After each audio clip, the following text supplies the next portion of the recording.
വിമാനത്താവളത്തിലെ എമിഗ്രേഷൻ വിഭാഗം IB ഉദ്യോഗസ്ഥ മേഘ മധുസൂദനൻ തീവണ്ടി തട്ടി മരിച്ച സംഭവത്തിലെ ആരോപണ വിധേയനെതിരെ നടപടി വന്നേക്കും.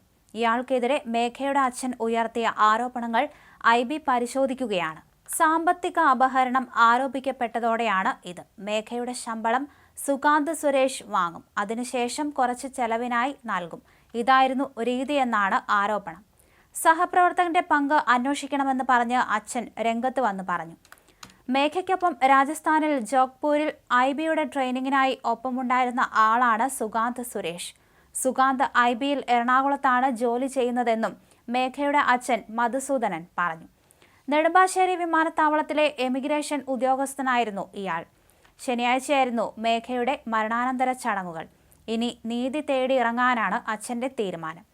മേഘയുടെ ശമ്പളം മുഴുവൻ 8 മാസമായി മലപ്പുറം എടപ്പാൾ വട്ടക്കുളം സ്വദേശിയായ സുകാന്ത് സുരേഷ് തട്ടിയെടുക്കുകയായിരുന്നുവെന്നാണ് അച്ഛൻ മധുസൂദനന്റെ ആരോപണം. ഇക്കാര്യം കാണിച്ച അദ്ദേഹം IB, ADGP, Pettah police station, Koodal police station എന്നിവിടങ്ങളിൽ പരാതി നൽകിയിട്ടുണ്ട്. കഴിഞ്ഞ തിങ്കളാഴ്ച രാവിലെയാണ് തിരുവനന്തപുരം പേട്ട റെയിൽവേ മേൽപ്പാലത്തിന് സമീപം ഷാക്കിൽ തീവണ്ടി തട്ടി മരിച്ച നിലയിൽ മേഘയെ കണ്ടത്. വിമാനത്താവളത്തിലെ നൈറ്റ് ഡ്യൂട്ടി കഴിഞ്ഞിറങ്ങിയ ശേഷമാണ് ഇവിടെ മരിച്ച നിലയിൽ കണ്ടത്. ദുരൂഹതകൾ പുറത്തു കൊണ്ടുവരണമെന്നാവശ്യപ്പെട്ട് അടുത്ത ദിവസം തന്നെ മുഖ്യമന്ത്രിയെ കാണുമെന്നും ബന്ധുക്കൾ പറഞ്ഞു. മേഘയുടെ ബാങ്ക് അക്കൗണ്ടിന്റെ സ്റ്റേറ്റ്മെന്റ് എടുത്തപ്പോഴാണ് ശമ്പളമെല്ലാം സുകാന്തിന്റെ അക്കൗണ്ടിലേക്കാണ് പോയതെന്ന് കുടുംബം അറിയുന്നത്.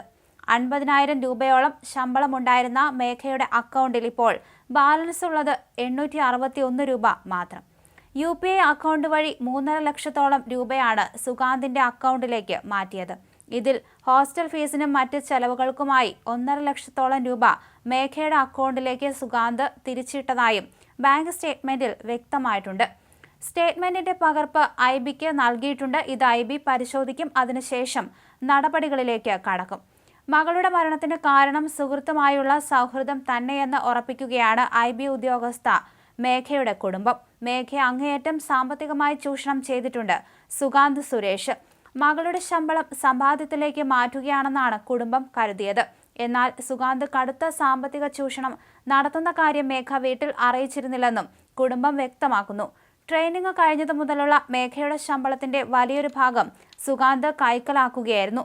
മേഘയുടെ മരണശേഷം ബാങ്ക് അക്കൗണ്ടുകൾ പരിശോധിച്ചപ്പോൾ കൃത്യമായ തെളിവുകൾ കുടുംബത്തിന് കിട്ടിക്കഴിഞ്ഞു. ചില സമയങ്ങളിൽ ആ പണം തിരിച്ചു കൊടുത്തിട്ടുണ്ടെങ്കിലും പിന്നീട് സുകാന്തിന്റെ അക്കൗണ്ടിലേക്ക് കൊടുത്ത പണമൊന്നും തിരിച്ചു കിട്ടിയിട്ടില്ലെന്നും പിതാവ് മധുസൂദനൻ പറയുന്നു. മേഘ ട്രെയിനിന് മുന്നിൽ ചാടുമ്പോൾ ഫോണിൽ സംസാരിച്ചിരുന്നത് സുകാന്ത് ആയിട്ടാണെന്നാണ് കുടുംബം പറയുന്നത്. മകൾക്ക് സുകാന്ത് സുരേഷ് ഭീഷണി നൽകിയിരുന്നു. ഇതാവാം ആത്മഹത്യയ്ക്ക് പ്രേരിപ്പിച്ചതെന്നും കുടുംബം പറയുന്നു. സുകാന്തിനെ കാണാൻ പലവട്ടം മേഘ കൊച്ചിയിലേക്ക് പോയി. സുകാന്ത് പലവട്ടം തിരുവനന്തപുരത്ത് വന്നു. എന്നാൽ യാത്രാ ചെലവുകൾ വഹിച്ചിരുന്നത് മേഘയായിരുന്നു.